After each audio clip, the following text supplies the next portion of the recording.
Well, two really different parts to that question. So the first part, you'll be surprised to hear a lot of people hadn't read my book in these places. Maybe Roy Silver in Eastern Kentucky. But I was really worried about going back to coal country. But, a friend had said, they don't shoot people anymore, Mill. You'll be all right. And actually, I don't think that maybe a couple of people heard something about what the book was, like in the education system, and therefore didn't meet with me, but others had found the book useful if they were activists, just as they were for the organizer who just asked the question. But basically I would say even people who were featured in the book, whom I reconnected with, didn't know about the book. I was so determined to keep the places anonymous and unidentified the first time around. And the casinos were on the horizon, but I didn't say that because I didn't want to have people know where I was. And I, in thinking about the update, thought a lot about what alternative thing I could, but there was no alternative. So I won't ever say where I was, but I think I'll be discovered this time. And I hopefully have done a good job of protecting my informants.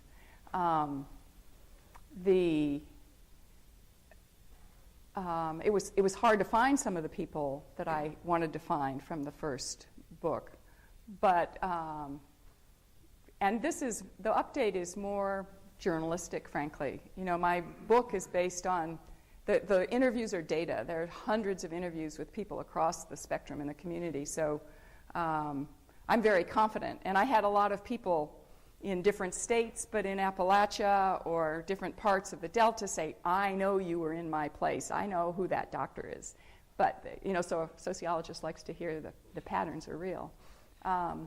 So my methodology going back in was a combination of key informants, my usual kind of accosting and hustle, and my graduate student engages in that behavior as well. And so at this time, we gave people $20 after the interview was over. I hadn't done that before.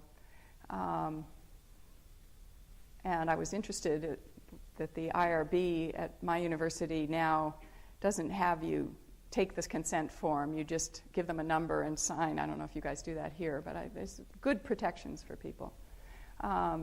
So I don't know if that answers that part of that question, but I went back in, the two of us, and in the case of the Delta, the three of us, and we just hustled like heck and went to people that we thought were either examples of people who were struggling still or were key informants who could give us a good perspective. But we didn't try to do a new study, I've worked both in economic development a long time ago before I went to UK and studied with Anne and others, and I have stayed connected to community development finance institutions across the country, and at Ford, my program was the one that funded those. So I have enormous respect for community development practitioners and the work that they do, and it's often very political work or changing the dialogue in a state about what ought to be done for development. But I don't, frankly, maybe this is a little bit back to the dim report from Blackwell, I don't see some magic way that economic development is going to occur in these places. Maybe the casinos will have been a little bit of an ignition that then can lead to other things. There are some other things that have been talked about for a long time but may really happen there, and that would be good. So that's why I end up thinking human capital development and starting really, really early is what the federal government's responsibility is. I think the reason that we have higher poverty than other developed nations is because we don't make those investments in capabilities. I love this capabilities approach to development because it reminds us that, that kid gets born, it's not, or the mother gets pregnant with that kid, it's not that kid needs to be poor, it's that we don't make those investments that can give the kid the tools that he or she needs to break out of poverty. So I was, one of the lessons I took away from my research when I went to Ford was that the isolation of poor people is so detrimental and so programs, and at the time Hope 6, the Housing and Urban Development Agency, was implementing Hope 6, which was taking down these awful public housing authorities, and I visited some of them as a director at Ford, and they were, I mean, grim places that smelled of urine, and where gangs were shouting prices over your head as you walked in, and elevators were broken, and all the bad stuff, and kids who were 4 having to wait 3 years for that one to be torn down, but, you know, please tear it down. And there are a lot of critics of that work and the moving to opportunity work. But I think it's, you know, it ends up in practice being pretty hard to move poor people into more, especially poor people of color, into, unfortunately, comment on our country, into more middle-income places. You can maybe move some middle-income people into poor places, like Hope 6 tried. But so long-winded way of saying that I think if in this country that's reluctant to invest anyway, where we think that it's up to the individual, I think the least we can do is give the individual the tools they need right from the start. So we should put our energy towards human capital investment. I don't think I've been in a setting where I would have had that opportunity. I do, you know, I think one of the lessons and maybe contributions of the first book is that even though race matters a lot, it's not everything. And you know, I'm sure you know, there's a lot of debate about to what extent poverty and race are about racism versus class and socioeconomic segregation. And so I think the fact that on the one hand, poor whites were separated in Blackwell is telling, and on the other that in Gray Mountain, everybody went to the same public school. And you know, there wasn't a stigma to being poor there, and the coaches would secretly try to get new sneakers to the kids from the end of the road and stuff like that. I think there are people who have, I think one of the lessons of the update of Gray Mountain is to remind us that it's not about good-hearted people in Gray Mountain and mean-spirited people in Blackwell and Dahlia, although some of those people running things are pretty mean-spirited, but it's really more about the size of the middle class and whether you have a big enough middle class that's kind of defining the place, and I think a lot of other work shows this as well. So that's why I emphasize community-wide institutions.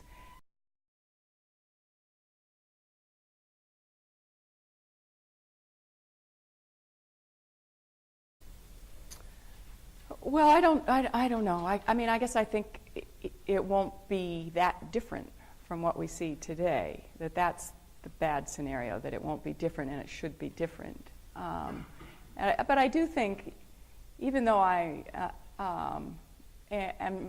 have a sort of skepticism about the effectiveness of economic development in most cases, if it's not something that doesn't want to happen on its own, you know, I do think that if we had a commitment, local school control and allowing schools where they're the largest employer in the county to be controlled by, in effect, politicians, we don't have to do that. So I think that I still believe, as I did when I wrote the first conclusion, that if we took kind of national responsibility, federal responsibility for every child, to have teachers who can teach, and this new Common Core I think is terrific. And because I think we were talking about this in Leif's class earlier today, but I think, you know, the other aspect of education is and a lot of my informants said this isn't a sociologist talking, this is reporting what I heard, but we'd all agree that people who are educated are more skeptical of the powers that be. Those kitchen workers and bus drivers who didn't vote for Johnny Bledsoe, if they had, for one thing, left and come back, but even if they had more education, maybe their kids won't be. Maybe their kids are going to the community college, and their kids won't be intimidated that way. So I think the education is more than about getting a job that doesn't exist in Blackwell. It's also about getting a perspective on what's really going on and your ability to act on your own behalf. I don't think that's a bad thing. The mountains are beautiful, the people are great, but it can't sustain. It grew on this destructive economy, and it can't sustain it. Just like Gray Mountain can't sustain what it had either. But a rural economy where there are good jobs stewarding the natural resources, maybe recreation, maybe also payment for ecological services. There are ways that you can sort of resize. But I think a lot of people have to leave, and they have to get clean and educated before they can leave very well,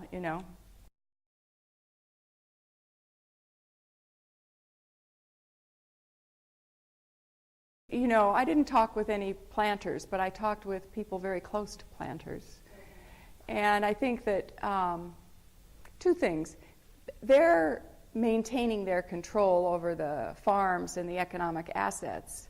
But like many of those plantation farmers, this new generation's wives, are either taking condos during the school week in a nearby city or driving as far as 45 minutes away for better schools.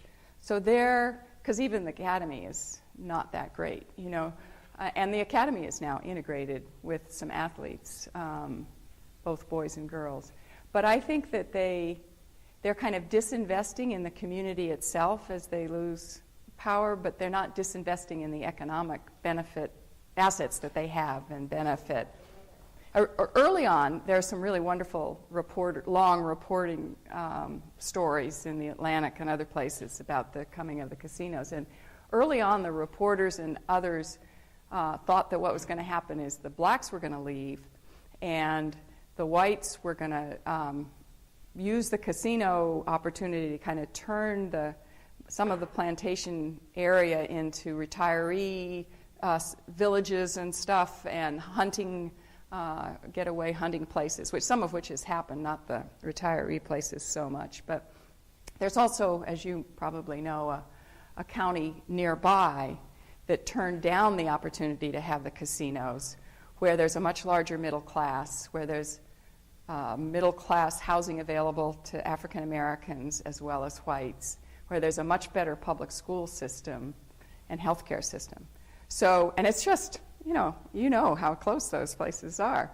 So, I still think what we're seeing is this legacy of the control. Even when I was there 20 years ago, since you know where I'm talking about, it wasn't that far from a lot of other kind of stuff. In fact, the people who would say, whites won't work with us here, had worked with whites in other places, sometimes far away places in the Midwest, but other times not that many counties over, So I think the economy is really important, but then the sort of built up cultural and habits and things that, affect what I saw in the 1990s. I don't know if that answered your question, really. Yes, I'm struck by how families still are able, or generations are still able to dominate the local economy, because they own it. Exactly. So I wonder if the blacks in the Delta region are really better off if they still do not have a stake in ownership of the land. Because if they become too dependent on this one economy again. Yeah. Well, maybe it'll break up a little bit. Like even when I was there in the 90s, I described in the Delta community a certain housing developer who was able to get some land without everybody realizing he was going to do a housing development that would host African Americans' families. And, just as their ability to punish has been diminished, I think their ability, and they were able to pretty much make Habitat for Humanity unable to function, even with some energetic black and white organizers around it, by making it hard to get land or expensive to get materials. But I don't think they have that same power anymore. They still, and they don't need people to work anymore. They don't even need people to chop cotton anymore, which is chopping weeds in a cotton field, which was going on a lot when I was there, because now they use those, new resistant to pesticide, they knew pesticides and have the cotton that's resistant to it. And so there's even less need for people. People are blacks who are uneducated are completely redundant to those farmers anymore. And if they could, I think people who say they would have them leave are correct, that they would have them leave. But, and there are still, of course, good people trying to do literacy programs or child care programs that are positive for kids from poor families. But the systemic stuff is so deep. But they own those farms. And the cotton lobby is powerful. And, things are fine, really, for the farmers, except for the school problem. Definitely, people in the Delta community deeply value the TFA folks. And the young people who have been sent there are good, hardworking, effective teachers, but they leave. So it's hard. And the schools are still a mess. I mean, they've got this new young supervisor who's, I think, a really good guy, running up against the power of a black school board that doesn't want change and have friends who aren't teaching in the summer program anymore because they, so the things are enormous. But, so I think that if we had, Vista made a big difference back in the day. Peace Corps, I don't know, but if you can partly draw from locals or have return migrants be part of this core, whatever it is, whether it's home visiting nurses or teachers assistants, I think it's anything we can do is better than nothing. But charter schools are being proposed in Dahlia right now. And a lot of the African American community think that's a resegregation strategy.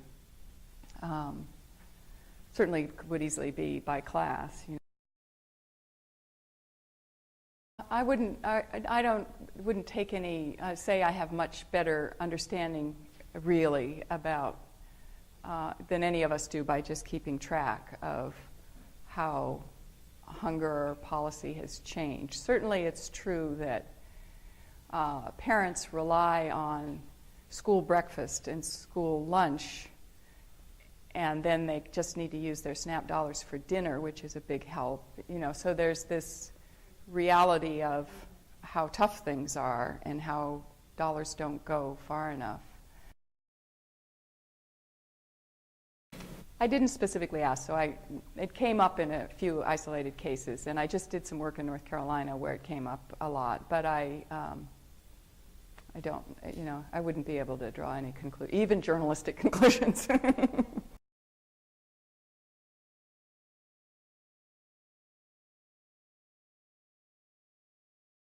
I think things are a little better as far as the extreme isolation that I saw 20 years ago, and you see it in Dahlia in that some more black families have moved into the town center and more mixed tables in the diner. Never would have seen, it was, when I would go in with my colleague Gemma, we would get glared at. And so some of that has changed, and I think the fact that there is a larger African American middle class in Dahlia now makes a big difference. And some of the white middle class people that I talked to said they had friends who were African American, hung out with them. That, the few times that happened, it was worth remarking with big eyes 20 years ago. So some of that has changed. Now in Blackwell, I think the fact that a couple of the magistrates aren't corrupt, and the fact that there's this softening of the edges, kind of, that maybe is partly reflected in the middle class being less extremely isolated. But nonetheless, there was, in both communities, there was very harsh criticism of people who were on assistance and not working, and even among people who would, I'm sure, count themselves as progressive. And I think, we saw the New England version of that when those poor families moved in, that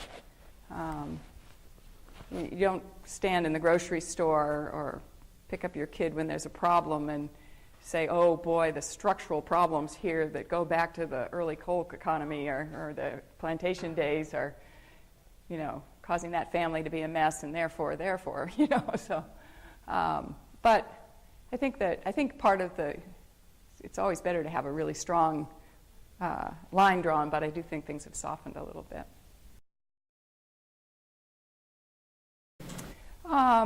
I do think, as you say, that having 3 places gives it more kind of rigor, and having hundreds of interviews, even though it was a lot to process, gives it some rigor. Not the update, I don't claim that rigor for.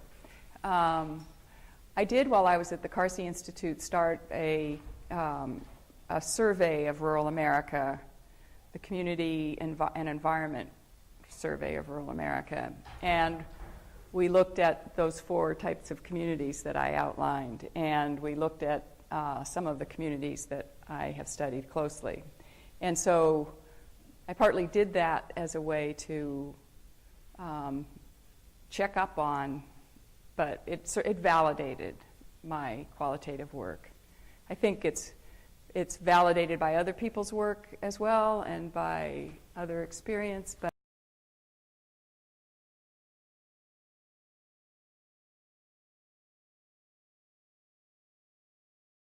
right, it no longer smelled. And that came up a lot, right? So they're having their vigorous debates about whether we're going to try to bring in a hotel or build a walking area, because we don't anymore need to be the spinky town.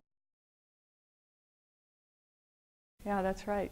And this is a place that's in a region that has for almost 100 years been a place that is known for hiking and all around, but not this particular part because of the bad smell and the industrial. And it was very blue collar, you know, with the manufacturing plants that it had.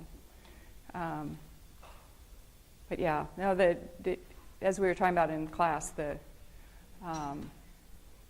I always tell my students I don't care how tired you are, you need to sit down and write field notes when you get home tonight and capture what the people looked like, whether their hair was clean or dirty, what the room looked like, what smells there were, what sounds you heard.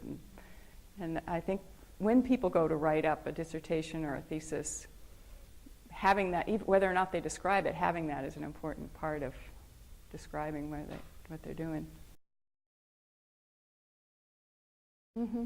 Well, as I said before, I think that it's really hard to do economic development. Now, there's a part of Kentucky we were talking about in class where the Toyota plant moved to Lexington, Kentucky, and there were feeder plants. And at the same time, Mothers Against Drunk Drivers got mad at seeing drunk drivers let off because their family voted the right way. And you saw both political and economic change, but you couldn't have had the political change probably without the economic change. But you also had I-75 go right down by that county. So, you know, transportation investments matter. But I don't see with all of rural America or these chronically poor places that there's a magic. If there's any kind of silver bullet, you know, I'd put my money on the early childhood development